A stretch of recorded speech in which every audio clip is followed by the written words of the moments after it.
Good morning, and welcome back to Storytime Classics Live, produced by Southwest Shakespeare Company. I am your host, Bo Heckman, and today we are continuing in The Count of Monte Cristo. Excuse me, a few technical problems. And yes, no fuzzy castle anymore. Okay. Um, Good morning, Stanley. How are you today? Yes, I did receive the photos. I have not had a chance to upload them and show them yet, but I'm glad you found that. It's a rather dark looking prison, and the map that you've got there. It looks Alcatraz-like, I'll say. I will share a picture of this. Also, feel free to look it up yourselves out there, those listening. But I will be showing photos of the area of especially that prison. And it has a very Alcatraz-y kind of feel to it. Of you go in there and you're probably not coming out unless something really amazing happens. So I would not like to be caught in there with my enemies. Not saying that I've got enemies. All right. If you have missed any of the previous installments of The Count of Monte Cristo, they are all available on Southwest Shakespeare's YouTube page. That and many other stories read by myself and the wonderful guest artists from Southwest Shakespeare Company. As with all of my reads, I like to encourage discussion about it. You can write comments on the YouTube page or the Facebook page that we are broadcasting on. Even it's so much like I love this story. So, all babbling aside, let's jump right in. Let me bring it up here. And we're going to be starting with chapter 13 today, The 100 Days. All right. And so, here we go. M. Notier was a true prophet, and things progressed rapidly, as he had predicted. Everyone knows the history of the famous return from Elba, a return which was unprecedented in the past, and will probably remain without a counterpart in the future. Louis XVIII made but a faint attempt to parry his unexpected blow. The monarchy he had scarcely reconstructed tottered on its precarious foundation, and, at a sign from the emperor, the incongruous structure of ancient prejudices and new ideas fell to the ground. Villefort, therefore, gained nothing save the king's gratitude, which was rather likely to injure him at the present time, and the cross of the Legion of Honor, which he had the prudence not to wear, although M. de Blacas had dully forwarded the brevet. Napoleon would, doubtless, have deprived Villefort of his office had it not been for Notier, who was all-powerful at court, and thus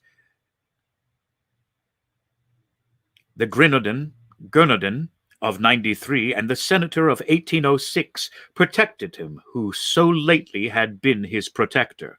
All Villefort's influence barely enabled him to stifle the secret Dantes had so nearly divulged.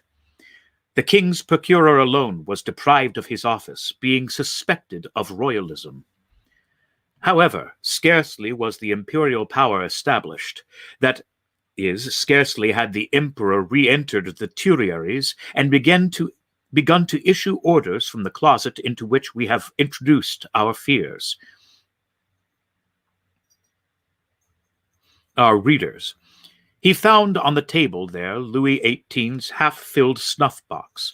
Scarcely had this occurred when Marseille began, in spite of the authorities, to rekindle the flames of civil war, always smoldering in the south, and it required but little to excite the populace to acts of far greater violence than the shouts and insults with which they assailed the royalists whenever they ventured abroad. Owing to this change, the worthy shipowner became at that moment We will not say all-powerful, because Morel was a prudent and rather a timid man, so much so that many of the most zealous partisans of Bonaparte accused him of moderation, but sufficiently influential to make a demand in favor of Dantes. Villefort retained his place, but his marriage was put off until a more favorable opportunity.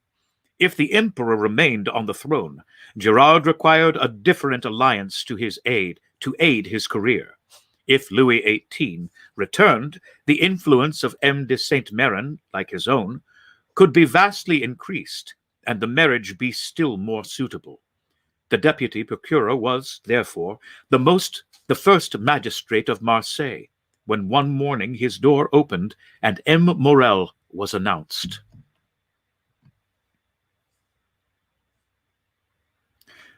Anyone else would have hastened to receive him, but Villefort was a man of ability, and he knew this would be a sign of weakness. He made Morel wait in the antechamber, although he had no one with him, for the simple reason that the king's procureur always makes everyone wait, and after passing a quarter of an hour in reading the papers, he ordered M. Morel to be admitted. Morel expected Villefort would be dejected. He found him as he had found him 6 weeks before, calm, firm, and full of that glacial politeness, that most insurmountable barrier which separates the well-bred from the vulgar man. He had entered Villefort's office, expecting that the magistrate would tremble at the sight of him. On the contrary, he felt a cold shudder all over him when he saw Villefort.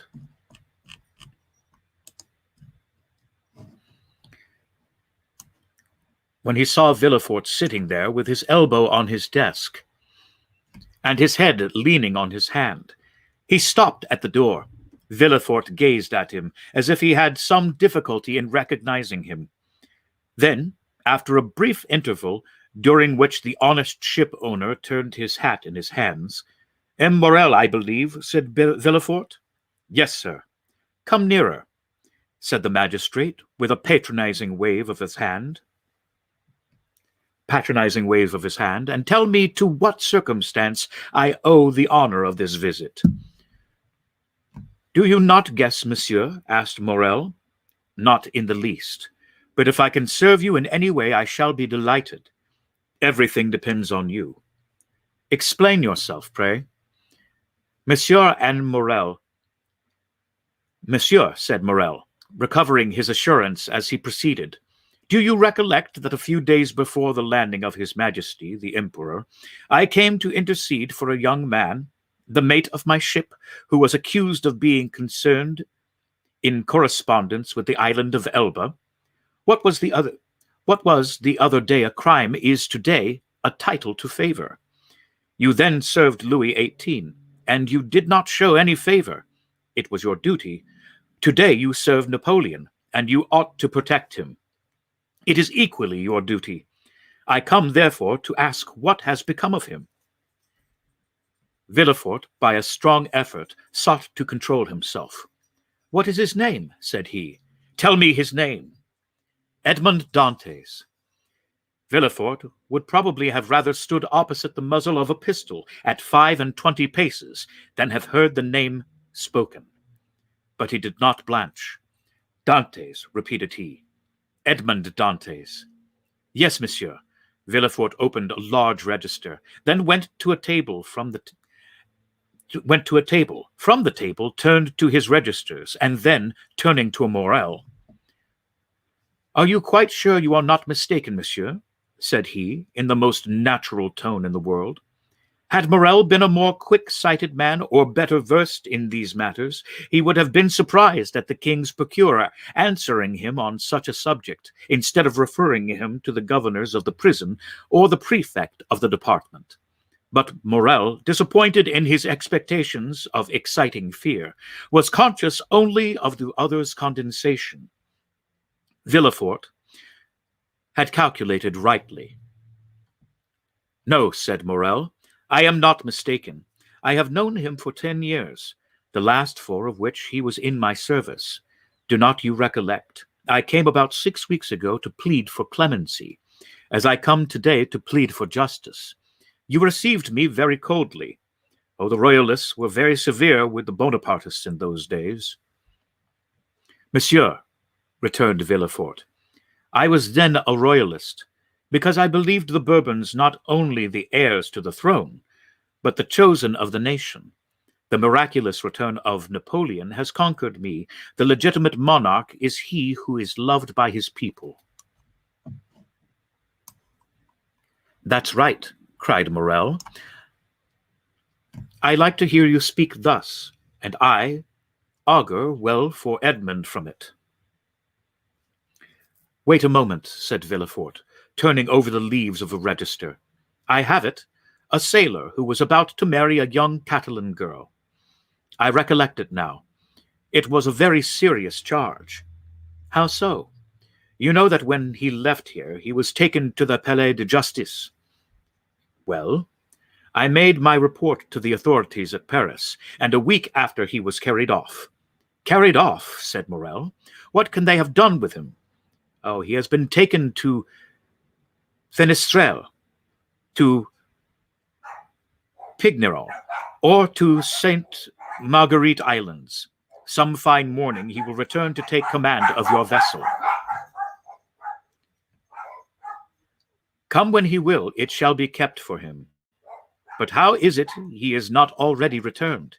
It seems to me the first care of government should be to set at liberty those who have suffered for their adherence to it. Do not be too hasty, M. Morrel, replied Villefort.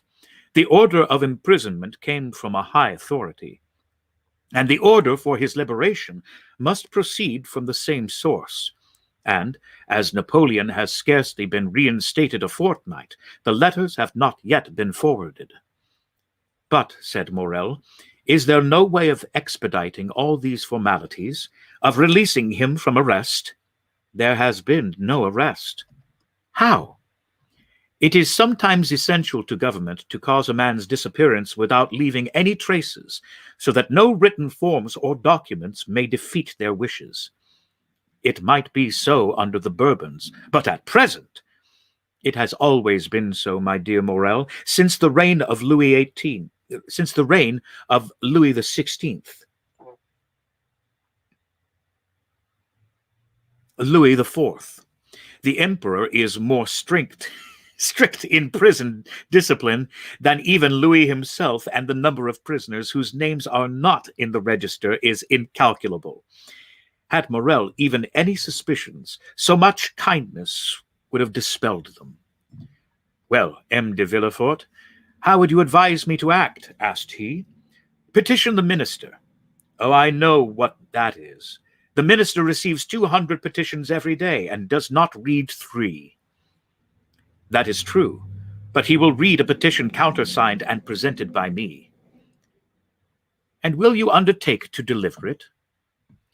With the greatest pleasure. Dantes was then guilty, and now he is innocent, and it is as much my duty to free him as it was to condemn him.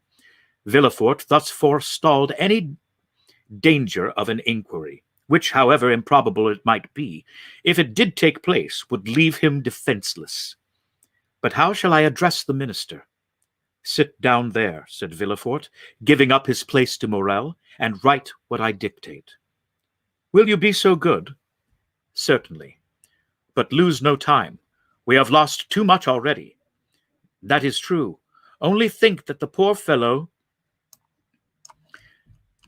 may even now be suffering. Villefort shuddered at the suggestion. But he had gone too far to draw back. Dantes must be crushed in to gratify Villefort's ambition. Villefort dictated a petition, in which, from an excellent intention, no doubt, Dantes' patriotic services were exaggerated, and he was made out one of the most active agents of Napoleon's return. It was evident that at the sight of this document, the minister would instantly release him. The petition finished, Villefort read it aloud. That will do, said he. Leave the rest to me. Will the petition go soon? Today. Countersigned by you? The best thing I can do will be to certify the truth of the contents of your petition. And, sitting down, Villefort wrote the certificate at the bottom. What more is to be done? I will do whatever is necessary. This assurance delighted Morrel, who took leave of Villefort and hastened to announce to old Dantes that he would soon see his son. As for Villefort, instead of sending to Paris, he carefully preserved the petition that so fearfully compromised Dantes in the hopes of an event that seemed not likely, that is, a second restoration. Dantes remained a prisoner and heard not the noise of the fall of Louis XVIII's throne, or the still more tragic destruction of the empire. Twice during the 100 days had Morrel renewed his demand, and twice had Villefort soothed him with promises. At last there was Waterloo, and Morrel came no more. He had done all that was in his power, and any fresh attempt would only compromise himself uselessly. Louis XVIII remounted the throne. Villefort, to whom Marseille had become filled with remorseful memories, sought and obtained the situation of king's procurer at Toulouse. And a fortnight afterwards he married Mademoiselle de Saint-Méran, whose father now stood higher at court than ever. And so Dantes, after the 100 days and after Waterloo, remained in his dungeon, forgotten of earth and heaven. Danglars comprehended the full extent of the wretched fate that overwhelmed Dantes, and, when Napoleon returned to France, he, after the manner of mediocre minds, termed the coincidence a decree of Providence. But when Napoleon returned to Paris, Danglars' heart failed him, and he lived in constant fear of Dantes' return on a mission of vengeance.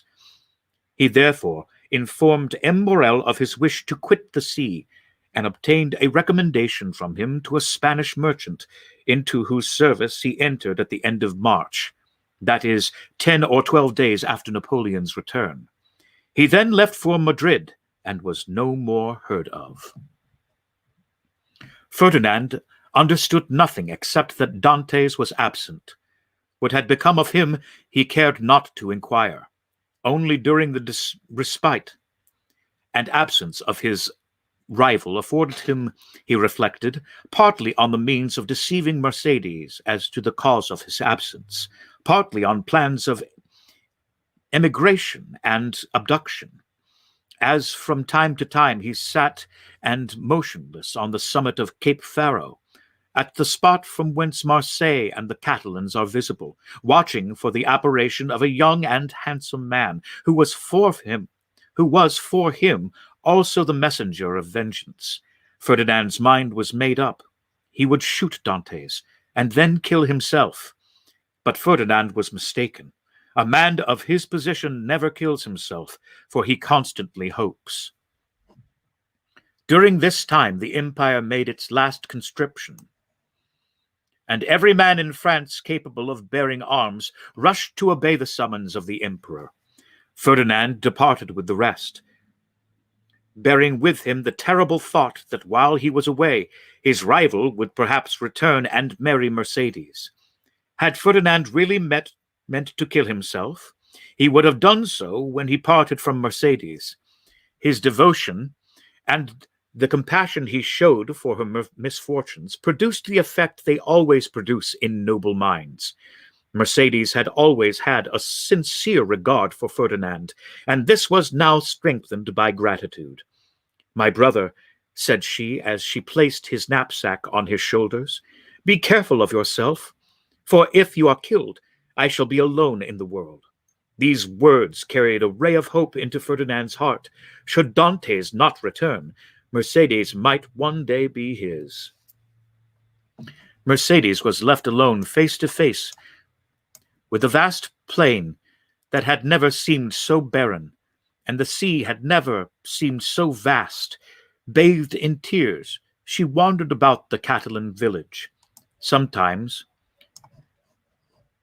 she stood mute and motionless.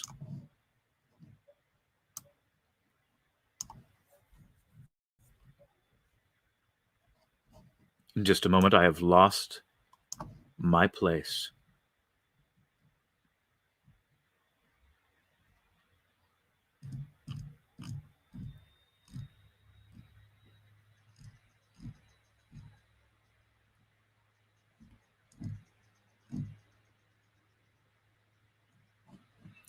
All right, this may take a moment.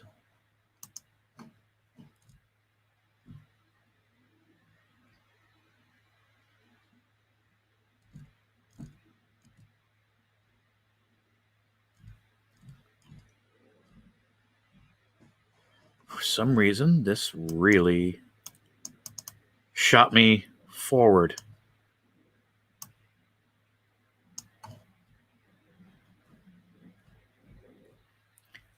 Please pardon our technical difficulties here today.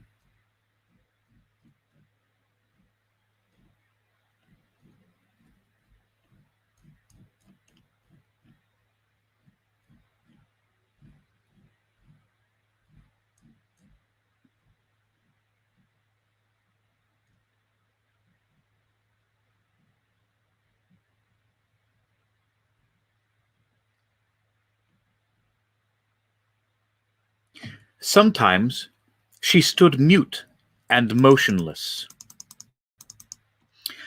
as a statue, looking towards Marseille, and at other times gazing on the sea, and debating as to whether it were not better to cast herself into the abyss of the ocean, and thus end her woes.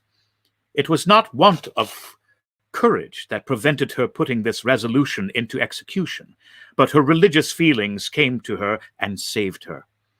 Caderousse was, like Ferdinand, enrolled in the army, but, being married and 8 years older, he was merely sent to the frontier. Old Dantes, who was only sustained by hope, lost all hope at Napoleon's downfall. 5 months after he had been separated from his son, and almost at the hour of his arrest, he breathed his last in Mercédès' arms. M. Morrel paid the expenses of his funeral, and a few small debts the poor old man had contracted. There was more than benevolence in this action. There was courage. The South was aflame, and to assist, even on his deathbed, the father of so dangerous a Bonapartist as Dantes was stigmatized as a crime. Chapter 14. The Two Prisoners. A year after Louis XVIII's restoration, a visit was made by the Inspector General of Prisons. Dantes, in his cell,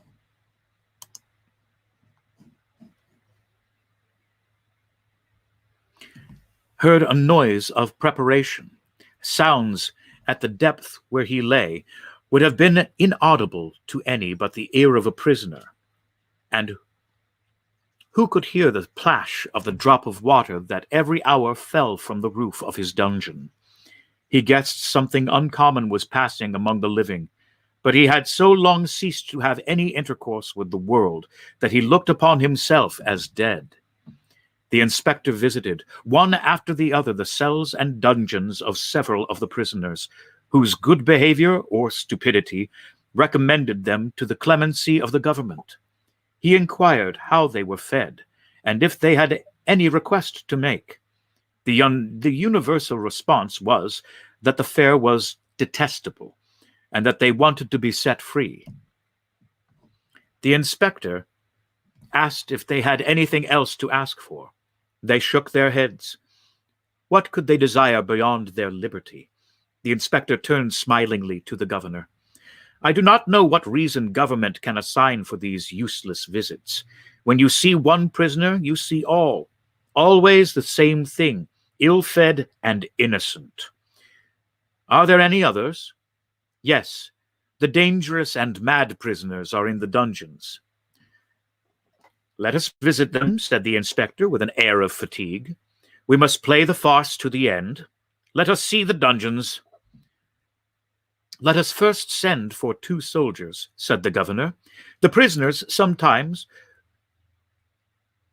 through mere uneasiness of life, and in order to be sentenced to death, commit acts of useless violence, and you might fall a victim. Take all needful precautions, replied the inspector. 2 soldiers were accordingly sent for, and the inspector descended a stairway, so foul, so humid, so dark as to be loathsome to sight, smell, and respiration. Oh, cried the inspector, who can live here? a most dangerous conspirator, a man we are ordered to keep the most strict watch over, as he is darling and resolute. Is he alone? Certainly. How long has he been there? Nearly a year. Was he placed there when we first arrived? No, not until he attempted to kill the turnkey, who took his food to him. To kill the turnkey? Yes, the very one who is lighting us. Is it not true, Antyon? Antoine? Asked the governor. True enough. He wanted to kill me, returned the turnkey. He must be mad, said the inspector. He is worse than that. He is a devil, returned the turnkey. Shall I complain of him? Demanded the inspector. Oh, no, it is useless. Besides, he is almost mad now, and in another year he will be quite so. So much the better for him. He will suffer less, said the inspector. He was, as this remark shows, a man full of philanthropy and in every way fit for his office. You are right, sir, replied the governor, and this remark proves that you have deeply considered the subject. Now we have in a dungeon about 20 feet distant, and to which you descend by another stair, an abbé, a former leader of a party in Italy, who has been here since 1811, and in 1813 he went mad, and the change is astonishing. He used to weep, now he laughs. He grew thin, he now grows fat. You had better see him, for his madness is amusing. I will see them both, returned the inspector. I must conscientiously perform my duty. This was the inspector's first visit. We wished to display his authority. Let us visit this one first, added he. By all means, replied the governor, and he signed to the turnkey to open the door. At the sound of the key turning in the lock, and the creaking of the hinges, Dantes, who was crouched in a corner of the dungeon, whence he could see the ray of light that came through a narrow iron grating above, raised his head. Seeing a stranger, escorted by 2 turnkeys holding torches, and accompanied by 2 soldiers, and to whom the governor spoke bareheaded, Dantes, who guessed the truth, and that the moment to address himself to the superior authorities was come, sprang forward with clasped hands. The soldiers interposed their bayonets, for they thought that he was about to attack the inspector, and the latter recoiled 2 or 3 steps. Dantes saw that he was looked upon as dangerous. Then, infusing all the humility he possessed into his eyes and voice, he addressed the inspector and sought to inspire him with pity. The inspector listened attentively. Then, turning to the governor, observed, He will become religious. He is already more gentle. He is afraid, and retreated before the bayonets. Madmen are not afraid of anything. I made some curious observations on this at Charrington. Then, turning to the prisoner, What is it you want? Said he. I want to know what crime I have committed, to be tried, and if I am guilty, to be shot, if innocent, to be set at liberty. Are you well fed? Said the inspector. I believe so. I don't know. It's of no consequence. What matters really, not only to me, but to officers of justice and the king, is that an innocent man should languish in prison, the victim of an infamous denunciation, to die here, cursing his executioners. You are very humble today, remarked the governor. You are not so always. The other day, for instance, when you tried to kill the turnkey. It is true, sir, and I beg his pardon, for he has always been very good to me. But I was mad. And you are not so any longer? No. Captivity has subdued me. I have been here so long. So long? When were you arrested, then? Asked the inspector. The 28th of February, 1815, at 2:30 in the afternoon. Today is the 30th of July, 1816. Why is it but 17 months? Only 17 months, replied Dantes. Oh, you do not know what is 17 months in prison. 17 ages, rather, especially to a man who, like me, had arrived at the summit of his ambition, to a man who, like me, was on the point of marrying a woman he adored, who saw an honorable career opened before him, and who loses all in an instant, who sees his prospects destroyed, and is ignorant of the fate of his affianced wife, and whether his aged father be still living. 17 months' captivity to a sailor accustomed to the boundless ocean is a worse punishment than human crime ever merited. Have pity on me, then, and ask for me not intelligence, but a trial, not pardon, but a verdict. A trial, sir. I ask only for a trial. That surely cannot be denied to one who is accused. We shall see, said the inspector. Then, turning to the governor, on my word, the poor devil touches me. You must show me the proofs against him. Certainly, but you will find terrible charges. Monsieur, continued Dantes, I know it is not in your power to release me, but you can plead for me. You can have me tried. And that is all I ask. Let me know my crime and the reason why I was condemned. Uncertainty is worse than all. Go on with the lights, said the inspector. Monsieur, cried Dantes, I can tell by your voice you are touched with pity. Tell me at least to hope. I cannot tell you that, replied the inspector. I can only promise to examine into your case. Oh, I am free. Then I am saved. Who arrested you? M. Villefort. See him and hear what he says. M. Villefort is no longer at Marseille. He is now at Toulouse. I am no longer surprised at my detention, murmured Dantes, since my only protector is removed. Had M. de Villefort any cause of personal dislike to you? None. On the contrary, he was very kind to me. I can, then, rely on the notes he has left concerning you? Entirely. That is well. Wait patiently, then. Dantes fell on his knees and prayed earnestly. The door closed, but this time a fresh inmate was left with Dantes. Hope. Will you see the register at once? Asked the governor, or proceed to the other cell? Yes, let us visit them all, said the inspector. If I once went up those stairs, I would never have the courage to come down again. Ah, this one is not like the other, and his madness is less affecting than this one's display of reason. What is his folly? He fancies he possesses an immense treasure. The first year he offered government 1,000,000 francs for his release, the second 2, the third 3, and so on progressively. He is now in his 5th year of captivity. He will ask to speak to you in private and offer you 5 millions. How curious. What is his name? Abbé Faria.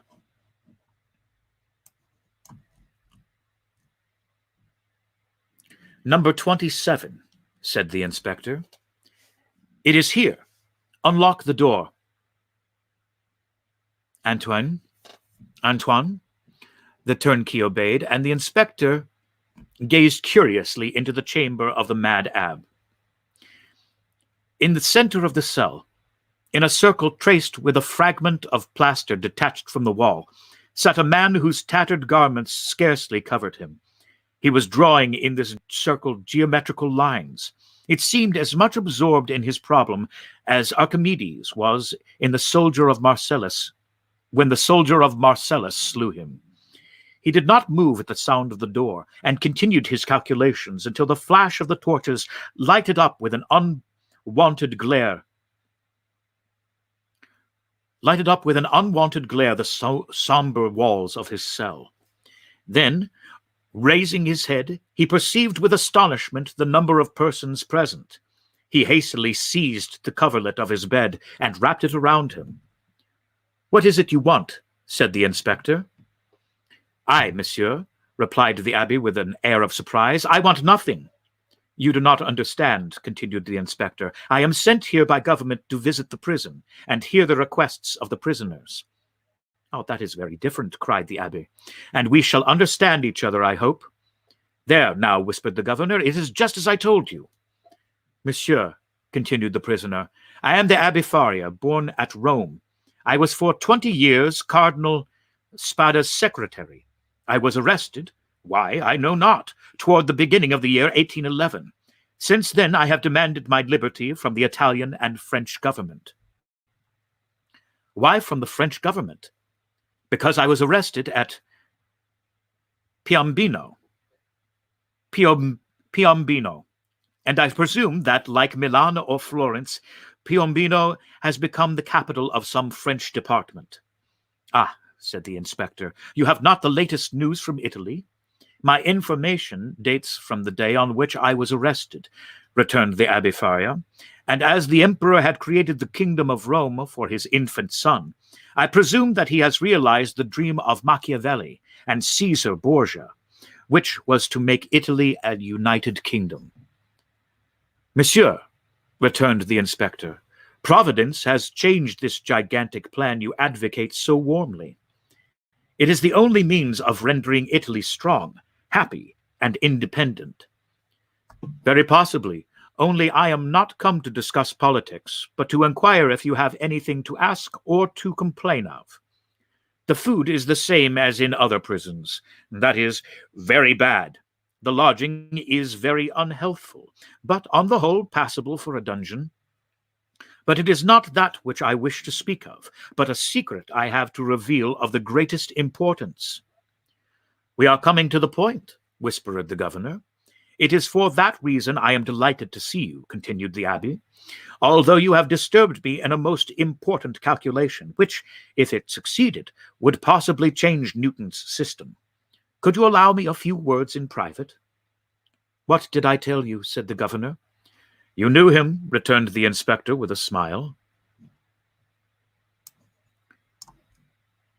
What you ask is impossible, monsieur, continued he, addressing Faria.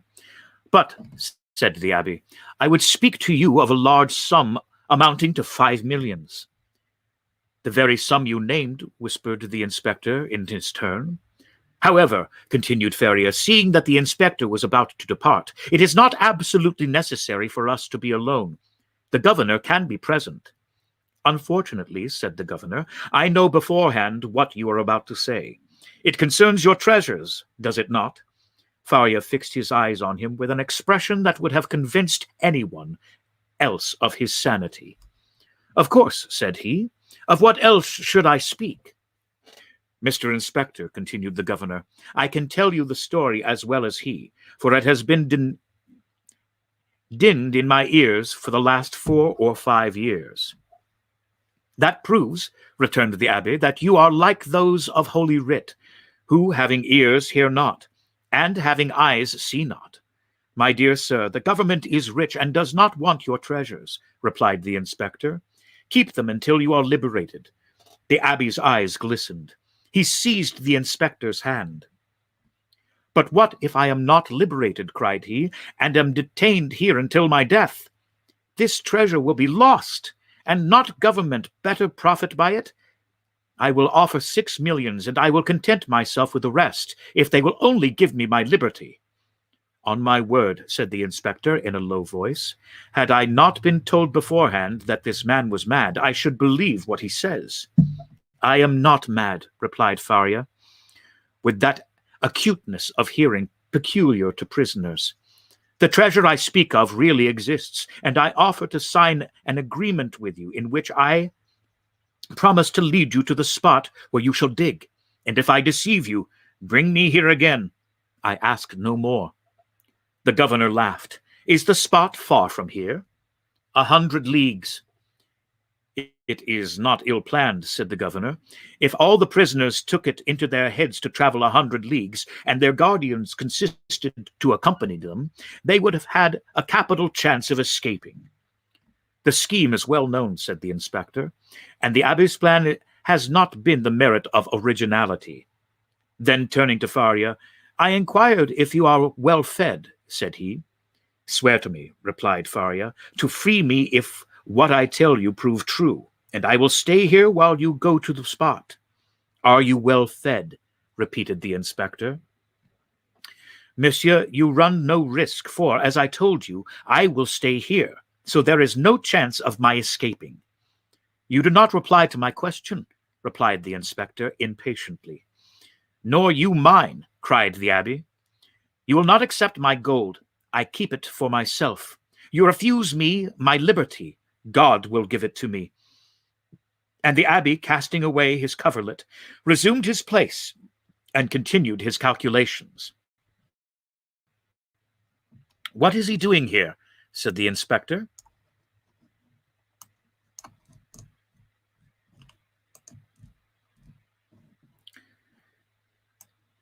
"Counting his treasures," replied the governor. Faria replied to this sarcasm with a glance of profound contempt. They went out. The turnkey closed the door behind them. "He was wealthy once, perhaps," said the inspector, "or dreamed he was and awoke mad." "After all," said the inspector, "if he had been rich, he would not have been here." So the matter ended for the Abbé Faria. He remained in his cell, and this visit only increased the belief in his insanity. Caligula or Nero, those treasure-seekers, those desirers of the impossible, would have accorded to the poor wretch, in exchange for his health, the liberty he so earnestly prayed for. But the kings of modern times, restrained by the limits of mere probability, have neither courage nor desire. They fear the ear that hears their orders, and the eye that scrutinizes their actions. Formerly, they believed themselves sprung from Jupiter, and shielded by their birth, but nowadays they are not inviolable.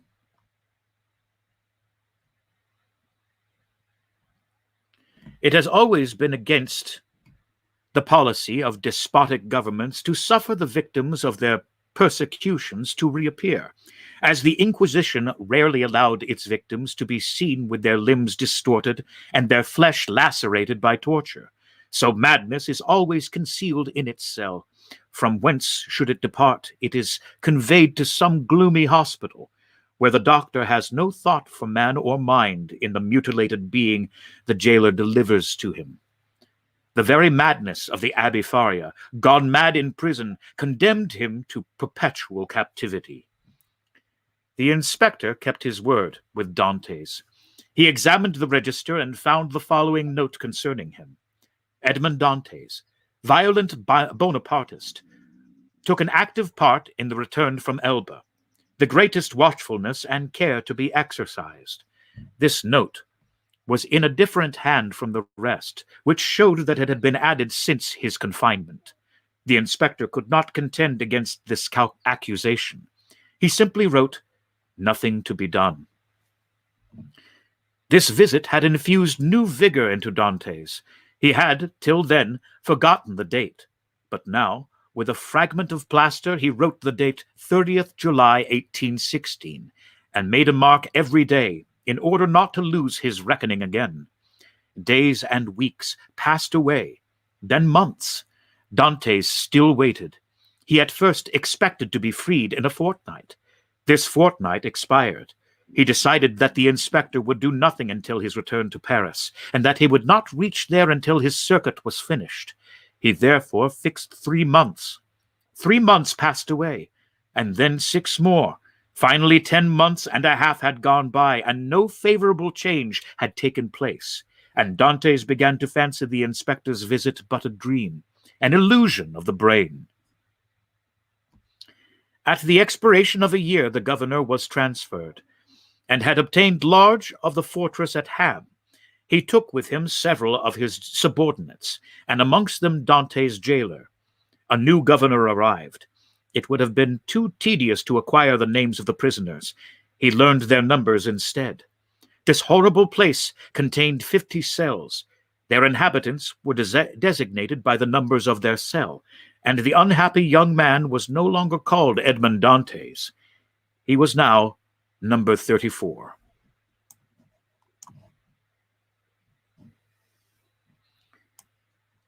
Chapter 15, number 34 and number 27. Dantes passed through the stages of torture neutral to prisoners in suspense. He was sustained at first by that pride of conscious innocence which is the sequence to hope.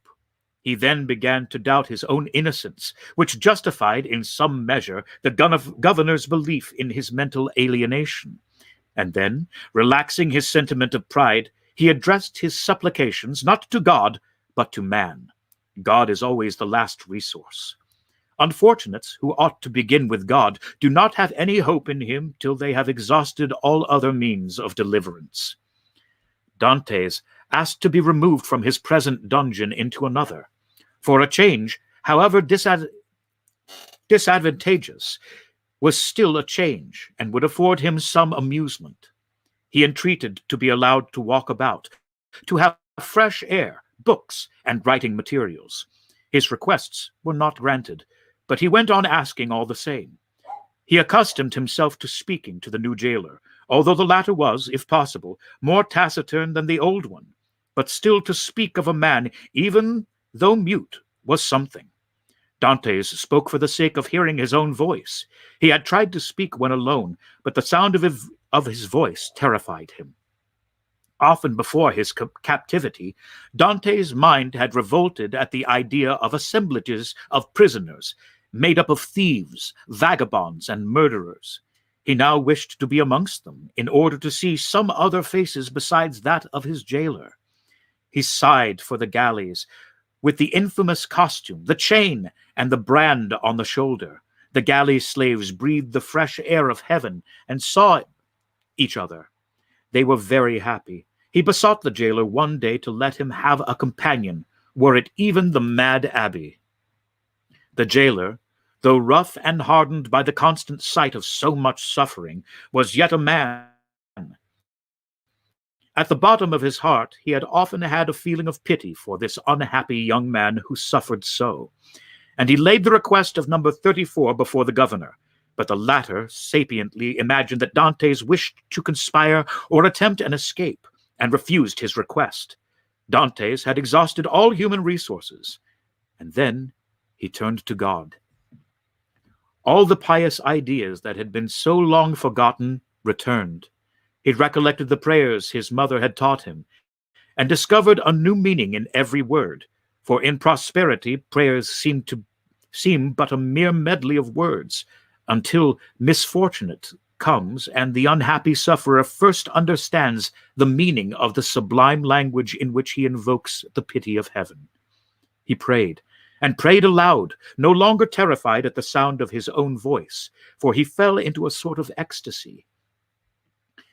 He laid every action of his life before the Almighty, proposed tasks to accomplish, and at the end of every prayer introduced the entreaty oftener addressed to man than to God. Forgive us our trespasses as we forgive them that trespass against us. Yet in spite of his earnest prayers, Dantes remained a prisoner. Then gloom settled heavy upon him. Dantes was a man of great simplicity of thought, and without education. He could not, therefore, in the solitude of his dungeon, traverse in mental vision the history of the ages, bring to life the nations that had perished, and rebuilt the ancient cities so vast and stupendous in the light of the imagination, and that passed before the eye glowing with celestial colors in Martin's Babylonian pictures. He could not do this. He whose past life was so short, whose present so melancholy, and his future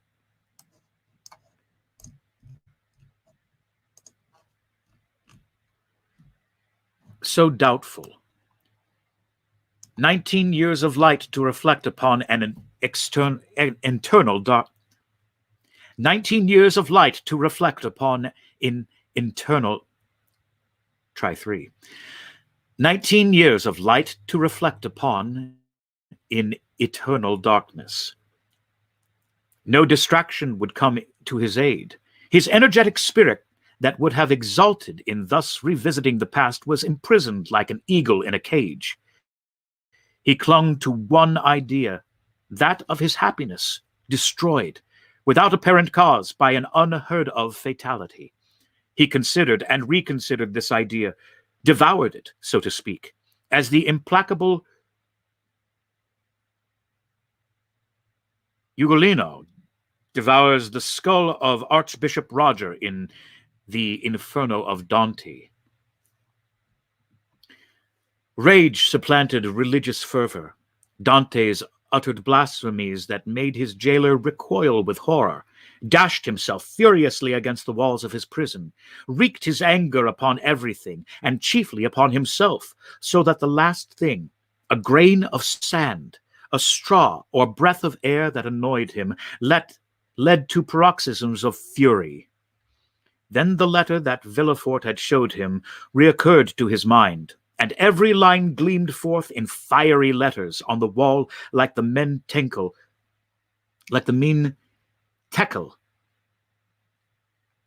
Upharsin of Belshazzar.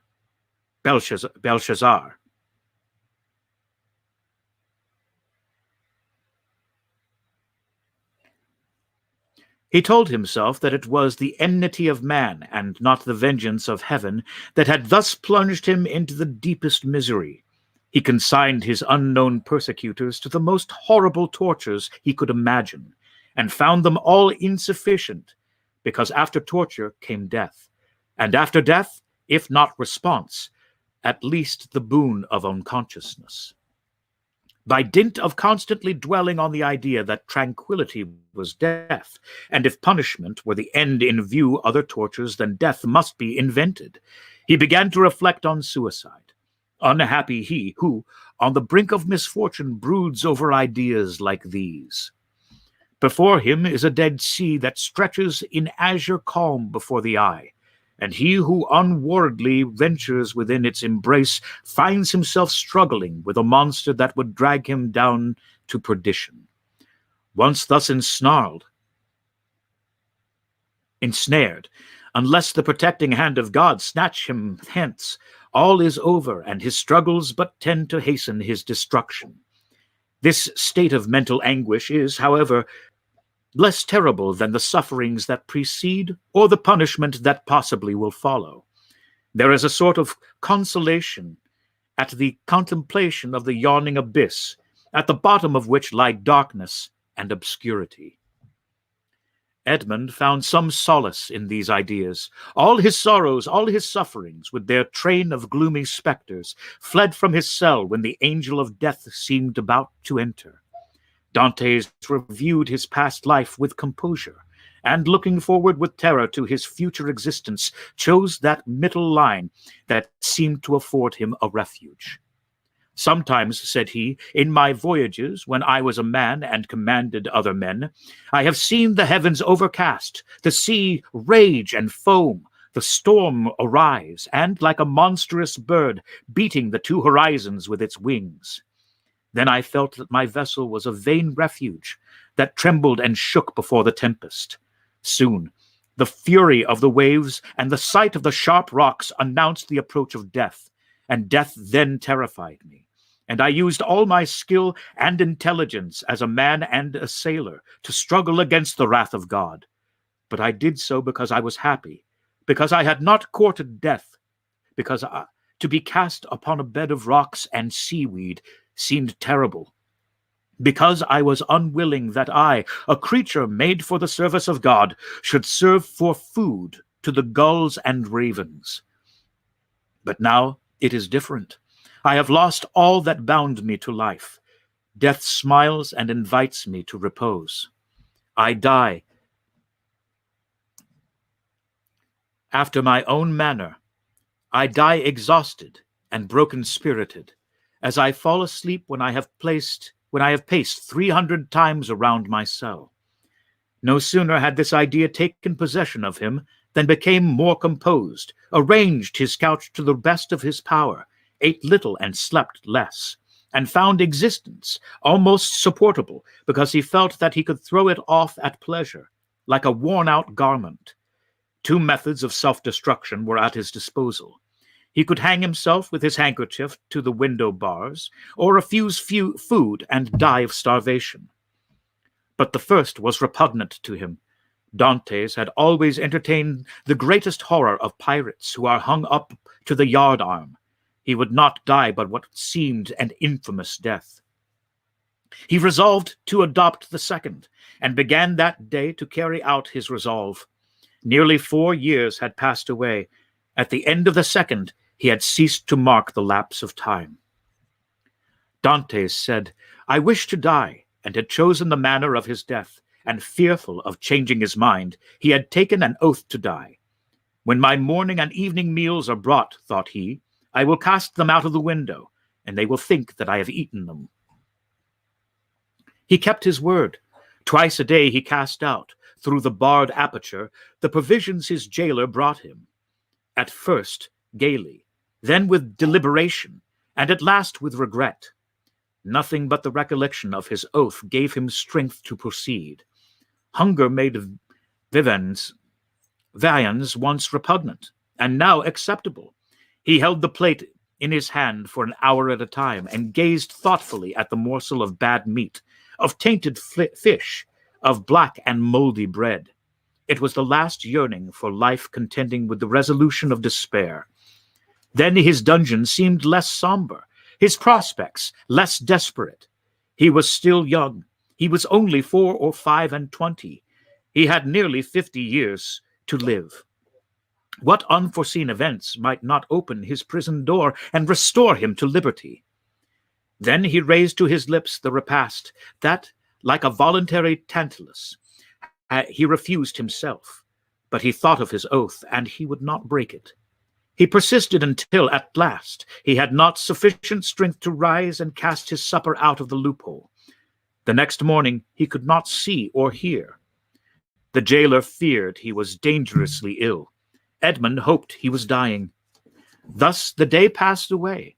Edmond felt a sort of stupor creeping over him, which brought it a feeling almost of content. The gnawing pain at his stomach had ceased. His thirst had abated. When he closed his eyes, he saw myriads of lights dancing before him like the will-o'-the-wisps that play about at the marshes.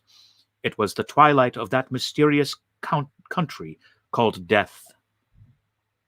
Suddenly, about 9 o'clock in the evening, Edmond heard a hollow sound in the wall against which he was lying. So many loathsome animals inhabited the prison that their noise did not, in general, awake him. But whether abstinence had quickened his faculties, or whether the noise was really louder than usual, Edmond raised his head and listened. It was a continual scratching, as if made by a huge claw, a powerful tooth, or some iron instrument attacking the stones. Although weakened, the young man's brain instantly responded to the idea that haunts all prisoners: liberty. It seemed to him that heaven had at length taken pity on him, and had sent this noise to warn him on the very brink of the abyss. Perhaps one of those beloved ones he had so often thought of was thinking of him, and striving to diminish the distance that separated them. No, doubtless he was deceived, and it was but one of those dreams that forerun death. Edmond still heard the sound. It lasted nearly 3 hours. He then heard a noise of something falling, and all was silent.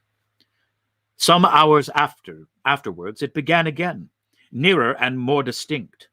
Edmond was intensely interested. Suddenly, the jailer entered.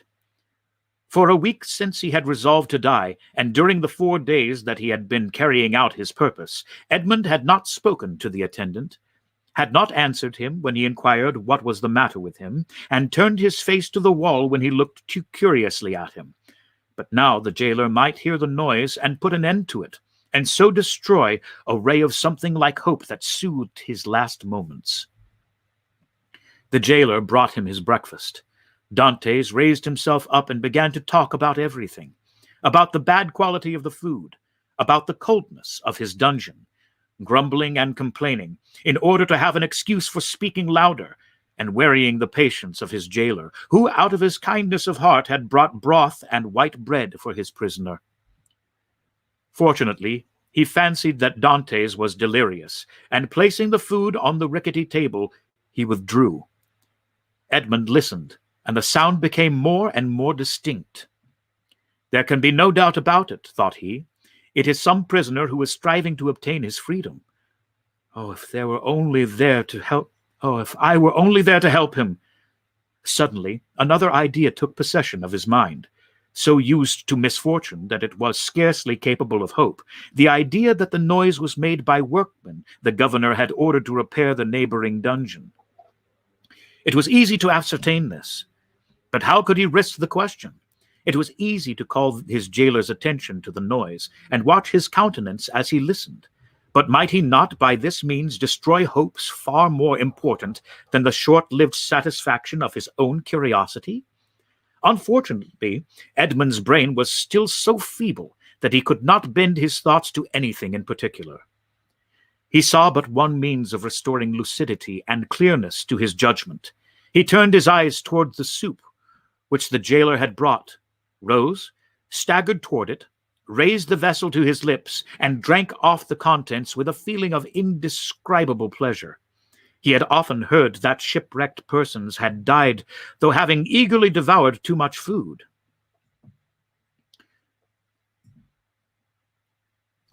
Edmond replaced on the table the bread he was about to devour, and returned to his couch. He did not wish to die. He soon felt that his ideas became again collected. He could think, and strengthen his thoughts by reasoning. Then he said to himself, I must put this to the test, but without compromising anybody. If it is a workman, I need but knock against the wall, and he will cease to work, in order to find out who is knocking, and why he does so. But as his occupation is sanctioned by the governor, he will soon resume it. If, on the contrary, it is a prisoner, the noise I make will alarm him. He will cease, and not begin again until he thinks everyone is asleep. Edmond rose again, but this time his legs did not tremble, and his sight was clear. He went to a corner of his dungeon, detached a stone, and with it knocked against the wall where the sound came. He struck thrice. At the first blow the sound ceased, as if by magic. Edmond listened intently. An hour passed, 2 hours passed, and no sound was heard from the wall. All was silent there. Full of hope, Edmond swallowed a few mouthfuls of bread and water, and thanks to the vigor of his constitution, found himself well nigh recovered. The day passed away in utter silence. Night came without recurrence of the noise. It is a prisoner, said Edmond joyfully. The night passed in perfect silence. Edmond did not close his eyes. In the morning the jailer brought him fresh provisions. He had already devoured those of the previous day. He ate these, listening anxiously for the sound, walking round and round his cell, shaking the iron bars of the loophole, restoring vigor and agility to his limbs by exercise, and so preparing himself for his future destiny. At intervals, he listened to learn if noise had not begun again, and grew impatient at the prudence of the prisoner, who did not guess he had been disturbed by a captive as anxious for liberty as himself. 3 days passed, 72 long tedious hours which he counted off by minutes.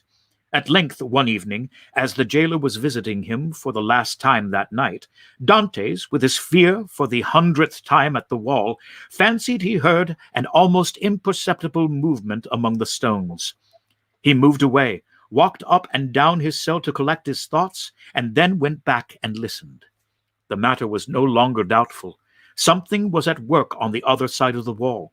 The prisoner had discovered the danger, and had substituted a lever for a chisel. Encouraged by this discovery, Edmond determined to assist the indefatigable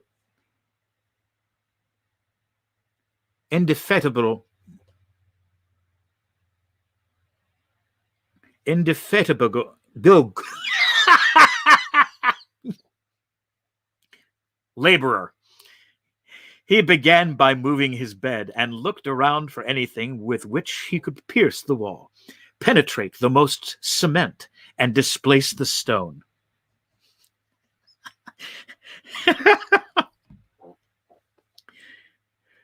He saw nothing. He had no knife or sharp instrument. The window grating was of iron, but he had too often assured himself of its solidity.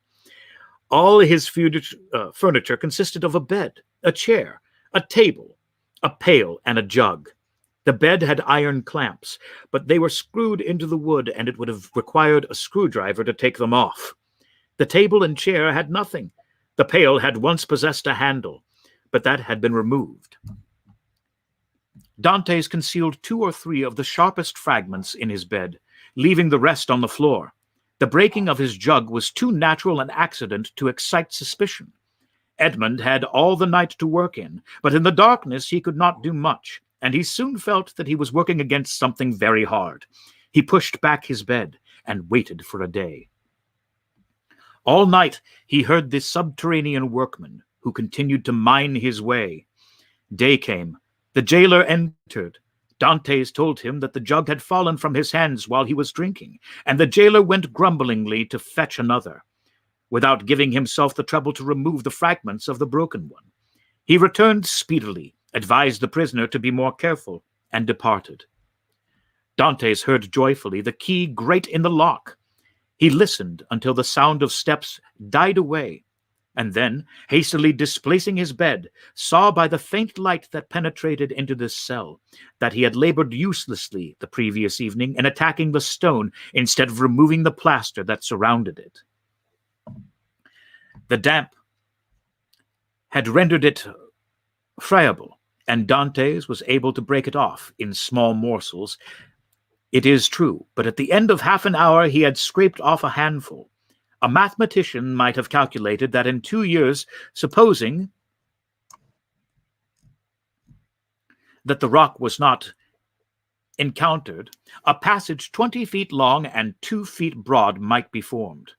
The prisoner reproached himself with not having thus employed the hours he had passed in vain hopes, prayer, and despondency. During the 6 years that he had been imprisoned, what might he not have accomplished? In 3 years, in 3 days, he had succeeded, with the utmost precaution, in removing the cement and exposing the stonework. The wall was built of rough stones, among which, to give strength to the structure, blocks of hewn stone were at intervals embedded.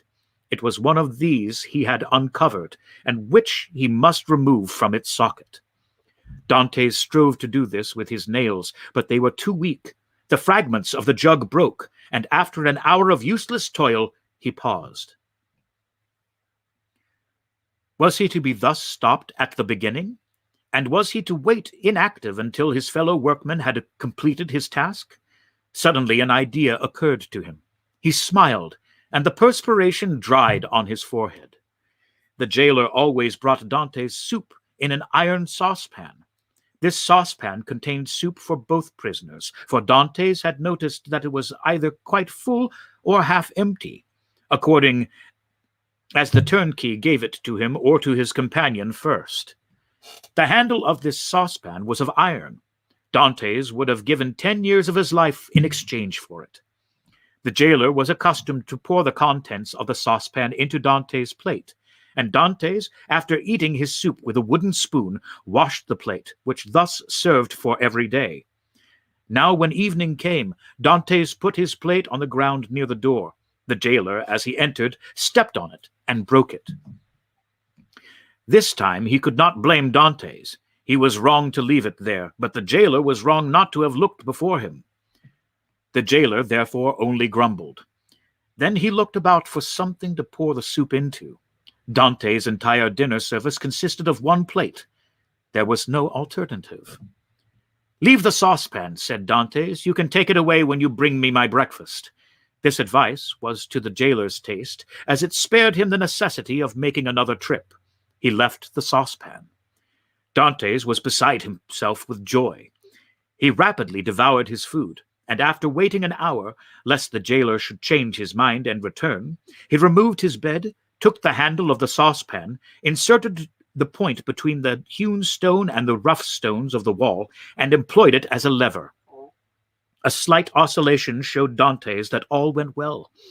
At the end of an hour, the stone was extricated from the wall, leaving a cavity 1.5 feet in diameter.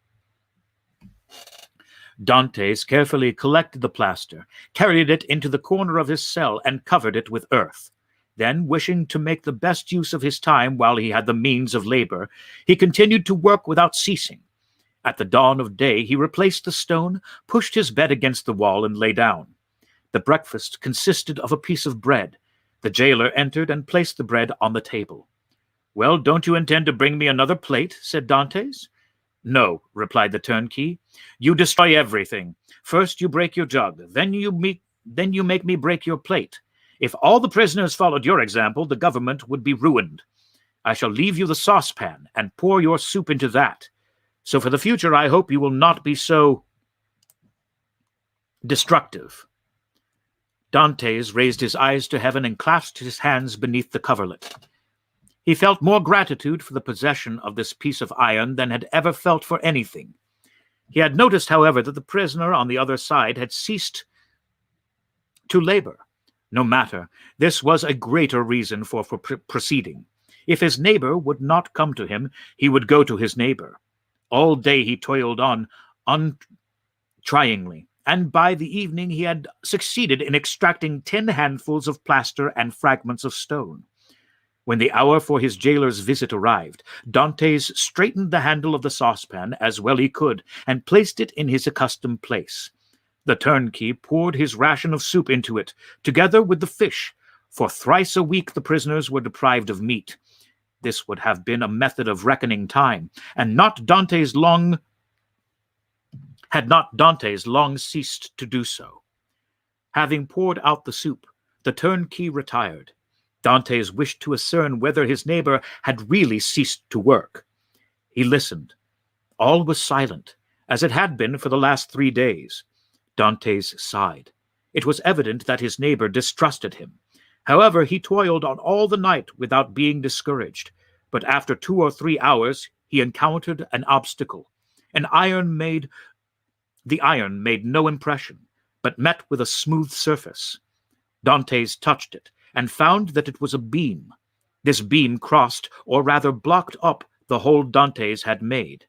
It was necessary, therefore, to dig above or under it. The unhappy young man had not thought of this. "Oh, my God, murmured he, I have so earnestly prayed to you that I hoped my prayers had been heard. After having deprived me of my liberty, after having deprived me of death, after having recalled me to existence, my God, have pity on me, and do not let me die in despair." "Who talks of God and despair at the same time?" said a voice that seemed to come from beneath the earth, and deadened by the distance, sounded hollow and sepulchral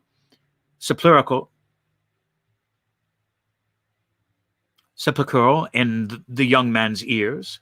Edmond's hair stood on end, and he rose to his knees. "Ah," said he, "I hear a human voice." Edmond had not heard anyone speak save his jailer for 4 or 5 years, and a jailer is no man to a prisoner. He is a living door, a barrier of flesh and blood, adding strength to restraints of oak and iron. "In the name of heaven," cried Dantes, "speak again, though the sound of your voice terrifies me. Who are you?" "Who are you?" said the voice. "An unhappy prisoner," replied Dantes, who made no hesitation in answering.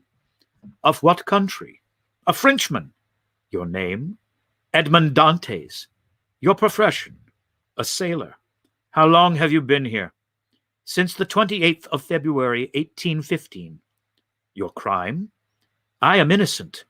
"But of what are you accused?" "Of having conspired to aid the Emperor's return." "What? For the Emperor's return?"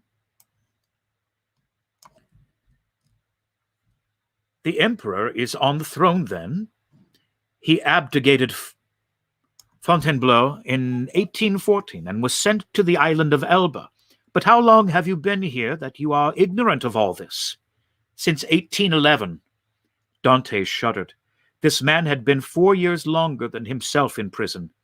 "Do not dig any more," said the voice. "Only tell me how high up is your excavation."